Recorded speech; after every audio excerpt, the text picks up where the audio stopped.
Hey everybody, I decided to make a video today to kind of go over some of the new finds that I got. Haven't made a video in a little while, and I think mainly in part because of like the kind of music that I'm listening to right now. I kind of got into some of the drone metal that everybody's been kind of talking about, so I got some, and I'll tell you what, it's not music that you feel very productive when you listen to, but I find it very interesting, and I'll get into it a little bit, but these are just some of the records that I think are either really interesting sounding or styles of music that I've kind of picked up lately, or just things I just got or have been basically playing every single day. So, to begin,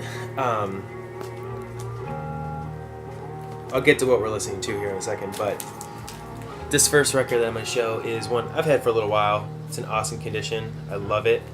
I'm a huge Pink Floyd fan, and I have everything downloaded, and I have most of the records and stuff, but one record that I never, ever paid attention to, or probably even listened to all the way through, for whatever reason, is like my favorite one now. I'm fully enjoying this one, so I've been listening to Obscured by Clouds, and I don't think I could be any further behind the eight ball as far as like listening to or appreciating an awesome Pink Floyd record, but I have really, really, really been enjoying this lately. So that's the first one I've been spinning a lot. Another one that I just picked up lately, I like Eddie Trunk. I know I'm sure everybody knows who Eddie Trunk is, the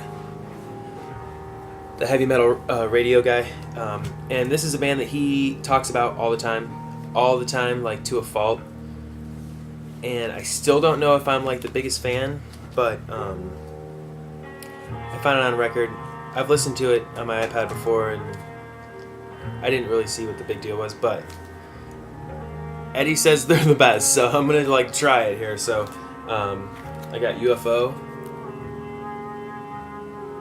No Place to Run, and I listened to it, and it was pretty cool.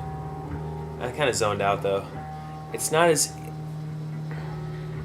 See, he makes it out like this record is this band should have been as big as Kiss, or should have been as big as, you know, whoever, Van Halen, I guess, or something.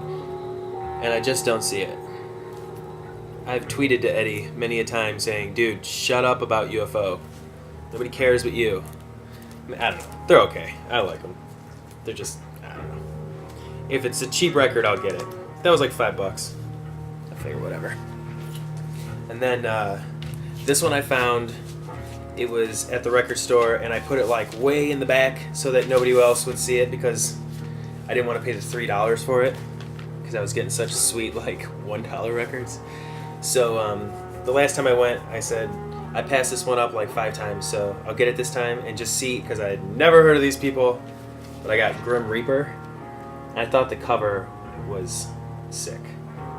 I mean, this is like, when I was 15 years old, I would have thought this was the coolest like picture ever, because this is totally what. Look at this back. Like, I mean, has anybody ever heard of these guys? I mean, let me know, because his vocals are ridiculous. I do like it, but it's not the kind of music that you play when other people are around and try and show off your record collection, because they're gonna look at you like you own a lot of junk. This is called See You in Hell, and it was in, you know, mediocre condition as far as the vinyl goes, but it sounded all right. It kind of has a I don't know, kind of like a Judas Priest meets Merciful Fate meets, I don't know, Def Leppard or something kind of voice, so it's very interesting. And then brand new 180 gram record that I got that I'm like loving. This is, I don't like a lot of hip hop. I should say I don't like rap that much. I like hip hop, but I listen to it selectively. But I went to a party when I was in college a couple years ago, and I was hanging out with my buddy, and this guy was playing this record, and we were sitting there bored, and then we both were like pretty drunk, and we both realized that the record that we were listening to was like blowing our minds, but it took us a while to get there. So I asked the dude what he put on, and he said Tribe Called Quest, The Low End Theory.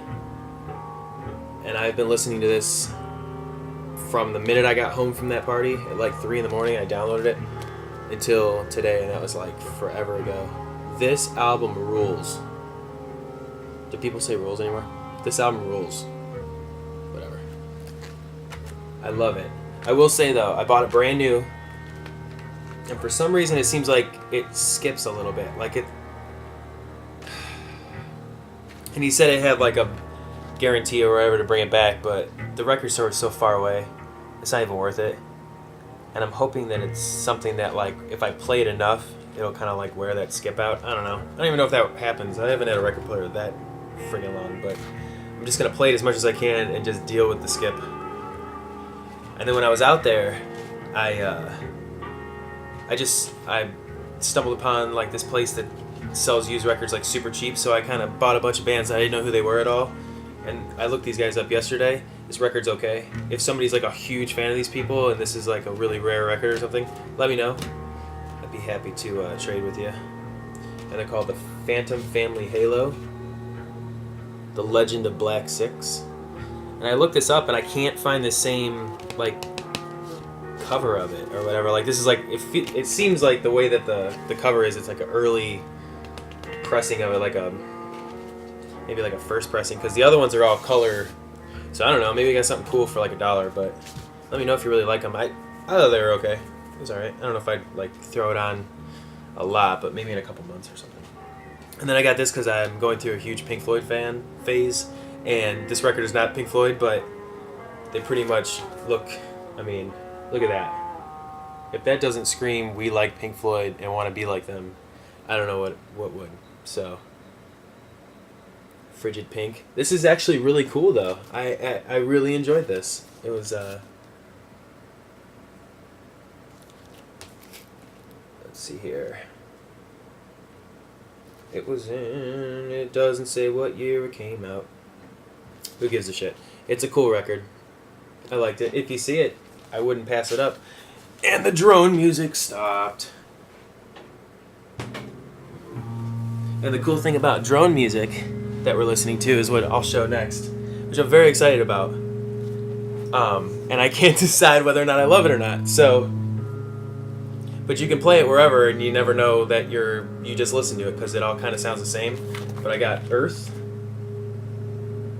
This is Angels of Darkness, Demons of Light.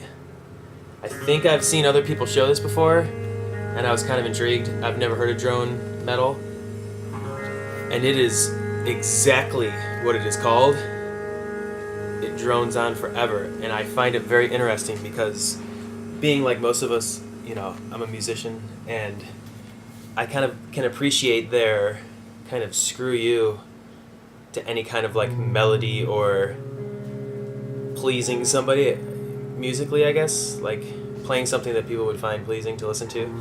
They're just kind of like, screw you. We're gonna take, the sound of like in a horror movie or in a movie when something really boring happens, and they're gonna perfect that like 4 seconds worth of music that usually people don't even notice, and it drones on forever. But this is pretty awesome. And I got this on Amazon, and it didn't say that like I got a choice on like color vinyl or whatever, and they sent me the one I wanted because there comes in like blue and regular or whatever, black vinyl, but this one came on white. It's called Bone. And the cool thing is, I don't know if you can see it, but it's like etching on it. It's got the cover etched on it, and it's super rad. So that was a little bonus there. So, but if you're trying to get into drone or I checked out other Southern Lord Records bands like Sun. Those guys are interesting. Sun, if you've never listened to it, look it up on YouTube because it's probably the weirdest thing I've ever seen or heard in my life, and that means a lot when it comes to music. So check it out though; it's pretty interesting. And I'm gonna go a little bit quicker here. I got this one, Damnation. I'd never heard of these guys before. This record was pretty sweet. The actual vinyl is like ridiculously thin. I was like, probably the thinnest vinyl I have. I'm not sure why. Probably just cheap, but yeah, this one's cool. And then I've seen this one a couple times and I thought I'll never find it, but then I actually did. The Geese and the Ghost, Anthony Phillips, Genesis. This one's in pretty shitty condition, but I haven't listened to it yet, but it looks like I have no idea what this is going to be like, and I'm super pumped about it. Also found my first Steve Hackett, Spectral Mornings, and I've seen this around in a couple people's videos. Just happy to find that, and then I just keep finding all these crazy Genesis stuff. It's insane. And then I got this boot, In the Beginning, Genesis, which I think is probably very similar, if not the same songs as the one that I sent Dwayne, so maybe I'll send you some specs on this one so we can kind of compare and contrast on the other one I got you. So this is pretty cool. And I got a little bit of jazz, the Modern Jazz Quartet, the Legendary Profile. That was in a 10-cent bin, so I thought, doing it. I got this guy, whoever the hell he is, the Best of Herbie Mann. It looked sweet. 10 cents. Can't beat it. And then the last two, real quick, is I got Hubert Laws. This is like, I'm like out of wind here. I'm getting crying songs. And this is like jazz with the flute. And crying songs is about right. It is very sad, you know, Golden Girls kind of sounding stuff, but it's pretty sweet. In the right context, I think it sounds really cool. And then I also got this one, Hubert Law's Morning Star. I'm sure there's like others, but this is, you know, I don't know. I thought the inside cover looked pretty sweet though. And that's it. So, if I can say anything, I would say check this one out. Broaden your horizons a little bit if you haven't already. So, good luck everybody crate digging. So.